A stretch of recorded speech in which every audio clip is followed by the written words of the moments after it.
Imagine waking up each day and feeling like you're trapped in the opening credits of a disaster movie. Except the movie never actually starts, and the credits just keep rolling, one crisis after another. Every morning before you even get out of bed, your phone lights up with a fresh wave of emergencies. Another pandemic variant, a war unfolding in real time, or a climate disaster devastating communities somewhere in the world. For Gen Z, the smartphone isn't just a tool. It's a lifeline, a window to the world, and sometimes, a source of relentless anxiety. With every notification, it's as if they're holding the weight of the world in one hand and a world of anxiety in the other. Economic meltdowns, environmental catastrophes, political upheavals, every global crisis lands squarely on their shoulders, demanding their attention and action. Yet, when it comes time to make decisions, their voices are barely heard, often drowned out or dismissed by those in power. For older generations, these crises were separate chapters, distinct events that came and went, each with its own beginning and end. For Gen Z, it's just Tuesday, another crisis, woven into the fabric of everyday life. This constant state of emergency isn't just background noise. It shapes their mental health, the choices they make, and the way they see the world. It colors their outlook on the future, making hope feel fragile and uncertainty a daily companion. They're the first to feel the impact, rushing to help, to organize, to protest, often before anyone else even notices the alarm bells. But when it's time to talk about solutions, they're the last to be consulted, left waiting on the sidelines. So why is it that young adults are always on the front lines, marching, organizing, demanding change, but invisible when it's time to build a better world? The credits keep rolling, but the story is still waiting to begin. When the world shut down, who kept it running? Young people, stocking shelves, delivering food, teaching online classes, working in hospitals, and keeping warehouses moving. Gen Z became the backbone of the essential economy. Nearly half of essential workers during the pandemic were under 30. They were praised as heroes, but most earned less than $15 an hour and faced daily risks with little protection. They're the first to be let go, the last to be rehired, and lack the safety nets older generations had. In 2020, Gen Z faced an unemployment rate of nearly 25%. Many, like Maya, a 22-year-old cashier, lost her job twice in 1 year and had to move back home. Benefits like health insurance and paid leave are out of reach for many. Over 60% of Gen Z workers lack employer-provided health coverage. Some, like Jordan, a 24-year-old delivery driver, had to crowdfund for medical bills after getting sick. They hold society together, volunteering at food banks, supporting neighbors, and working late shifts. But they get none of the stability they provide. We call them resilient, but resilience has a breaking point. According to surveys, over 70% of Gen Z report feeling burned out, and mental health struggles are at an all-time high. The frontline generation is exhausted, and we can't afford to ignore it. Their stories, struggles, and sacrifices are shaping the future, but they need more than applause. There's a roadmap to adulthood: graduation, first job, moving out. For Gen Z, that map was suddenly torn up. The pandemic hit pause on all of it. Overnight, milestones that once felt certain became question marks. High school ended on Zoom, college became online lectures. One student shared, "I celebrated graduation in my pajamas, with my family in the next room, and my friends as tiny boxes on a screen." First jobs started with awkward virtual interviews, where nerves and Wi-Fi glitches replaced handshakes and first impressions. The most formative years of life were spent in isolation, missing out on real-world experiences and relationships. Birthdays, proms, and first apartments became stories instead of memories. Social skills, confidence, and community building were replaced by scheduled video calls. One Gen Zer said, "I forgot how to make small talk in person." The result? A generation more anxious, lonely, and uncertain than ever. Many describe feeling like they're years behind in life experience. The mental health fallout is staggering: anxiety, depression, and a sense of lost time. Therapists report a surge in young clients struggling to find motivation or hope. The future feels unstable, and the scars of this pause run deep. Many worry they'll never catch up to where they should be. We asked Gen Z to sacrifice their youth for public health, but haven't acknowledged the cost. The world moved on, but their sense of loss lingers. The world may have pressed play again, but for many, life is still frozen. The Great Pause didn't just delay plans, It reshaped how Gen Z sees themselves, their future, and the world around them. For Gen Z, war and crisis aren't distant. They unfold live on their phones, often in the middle of the night, when sleep should come but doesn't. They see raw, unfiltered footage from people their own age, sometimes classmates or friends, making global tragedies deeply personal and impossible to ignore.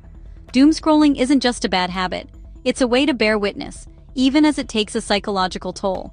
Psychologists warn that this constant exposure can lead to anxiety, depression, and even symptoms of PTSD. The constant stream of conflict shatters any sense of safety or stability. One college student describes feeling paralyzed after hours of scrolling, unable to focus on schoolwork or even leave the house. Why plan for the future when the world feels so volatile? Therapists say this uncertainty is fueling a rise in hopelessness and decision paralysis among young people. These digital wars are personal. Young people see themselves in the faces of those affected, blurring the line between observer and participant. They're not just consuming news, they're absorbing trauma. Experts call this vicarious trauma and warn that it can have lasting effects on mental health. Gen Z is on the digital front line with no way to log off. For many, the urge to stay informed battles with the need for self-care, leaving them caught in a cycle of worry, empathy, and exhaustion. For Gen Z, climate change isn't a distant threat, it's the backdrop of their lives. According to a 2021 Pew survey, 76% of Gen Z say climate change is one of their biggest societal concerns. They're growing up in a world where wildfires, floods, and record heat waves are the new normal. They're inheriting a crisis they didn't create. As one young activist put it, "We're cleaning up a mess we never made." The injustice is clear. Gen Z is least responsible for global emissions, yet they face the harshest consequences. The psychological toll is immense. Studies show that over 60% of young people report feeling anxious, sad, or powerless about the climate crisis. Many describe a sense of grief and anger at being let down by previous generations. They're asked to adapt to a world in turmoil, making life choices: where to live, what careers to pursue, whether to have children, under the shadow of climate instability. But it's not just about metal straws or personal choices. Gen Z is reimagining what it means to live, work, and build community on a changing planet. They're demanding systemic change, not just individual action. Despite the weight they carry, hope persists. A 2022 survey found that 70% of Gen Z believe their generation can make a difference. They're channeling their anxiety into action, organizing, innovating, and supporting each other. For Gen Z, fighting climate change is existential, a fight for their right to a livable future. As one organizer said, "We refuse to give up hope, because hope is our greatest form of resistance." They're not just fighting for the environment, they're fighting for their lives, and for a future where hope, justice, and resilience can thrive. When young people speak up, they're often dismissed as dramatic or naive. But this isn't new. History is full of moments where youth voices were minimized, from the anti-war protests of the 1960s to climate marches today. Older generations, insulated by wealth and stability, often minimize Gen Z's struggles, just as their own parents once did to them. But the context has shifted. Today's challenges are unprecedented in scale and complexity. They say, "We had it tough too," ignoring a world that's fundamentally changed. One Gen Z activist shared, "My parents tell me to stop worrying, but they never had to think about wildfires or student debt like this." This isn't just a lack of empathy, it's a structural transfer of risk and hardship, echoing patterns from past economic crises, but with higher stakes for today's youth. The benefits of the past are protected, while the costs are pushed onto the young. As one young person put it, "It feels like the ladder was pulled up just as we started to climb." This constant invalidation breeds cynicism and erodes trust in institutions, a pattern seen in previous generations, but now amplified by social media and global crises. Why participate in a system that refuses to acknowledge your reality? As one young voter said, "It's hard to care when you feel invisible." The generational gaslight severs connections and makes real solutions nearly impossible, unless we learn from history and truly listen to those living the crisis now. Imagine standing in the waiting room of life, elevator music looping endlessly, as the adulthood loading bar freezes at 99%. What happens when you're always buffering, but never quite arrive? For Gen Z, the classic American dream feels like a mirage. School, job, house, family, always just out of reach, like a golden ticket in a chocolate bar that never appears. Home ownership is less a milestone and more a myth, blocked by mountains of debt, sky-high prices, and wages stuck in a time warp. It's like trying to board a train that never stops at your station. They're the most educated generation, armed with diplomas like keys to a locked door. But the price of entry? Crushing student loans that feel like a ball and chain, dragging behind every step. Life becomes a game of musical chairs, always hustling, juggling gigs, never sure when the music will stop or if there'll be a seat left. Long-term plans fade into the background, replaced by survival mode. Marriage and children are put on hold, not out of rebellion, but necessity. It's like waiting for the next level to unlock, only to find the game glitched. This isn't just a personal pause, it's a cultural cliffhanger. Birth rates drop, classrooms shrink, and headlines echo the uncertainty. Even economists are left searching for answers. The endless loading screen of adulthood is a silent purgatory, a quiet crisis with a deafening impact, echoing through empty playgrounds and restless city nights. Gen Z is incredibly adaptable. They have to be. From remote learning during the pandemic to navigating a job market shaped by automation and instability, they're constantly adjusting to new realities. But this constant adaptation comes at a cost: the adaptation tax. According to a 2023 Pew Research study, over 70% of Gen Z report feeling frequently overwhelmed by the pace of change. It's the invisible energy spent just trying to keep up, leading to burnout and exhaustion. One Gen Z college student shared, "I'm always bracing for the next crisis. There's never time to recover."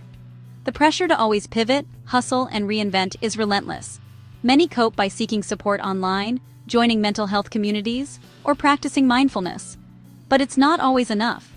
It's not character building. It's draining, leaving little room for hope or optimism. Research from the American Psychological Association shows Gen Z reports the highest levels of stress among all generations. The adaptation tax makes long-term commitments risky, and roots hard to grow. Many delay milestones like moving out or starting families, unsure what the future holds. All this energy spent surviving can't be used to build a better future. As one young activist put it, "We're so busy adapting, we barely have time to dream." We're taxing Gen Z's adaptability to the breaking point, and losing the potential we need to solve our biggest problems. If we want real solutions, we have to lighten the load. Gen Z is on the front lines of every crisis, bearing the heaviest burdens and feeling the impacts first. Ignoring their struggles isn't just wrong, it's a strategic disaster. We need to stop gaslighting and start listening, putting their experiences at the center. Their anxieties are rational responses to the world we've given them. This isn't about blame, it's about shared responsibility and building bridges. The crises we face are too big for one generation to solve alone. It's time to unmute young adults in every room where decisions are made. If we keep letting those who feel every crisis first be the last to be heard, we fail everyone. The conversation starts now. Let's make it count. So, what can you do? Amplify Gen Z voices, invite them to the table, support their initiatives, mentor their dreams, and invest in their ideas. Across the world, young people are already rewriting the story, turning anxiety into action and frustration into fuel for change. Imagine a future where every generation stands together, where Gen Z's courage, creativity, and compassion help lead us all forward. The world needs Gen Z's voice, loud, clear, and unmuted. Let's listen, let's act, and let's build a future worthy of their hope.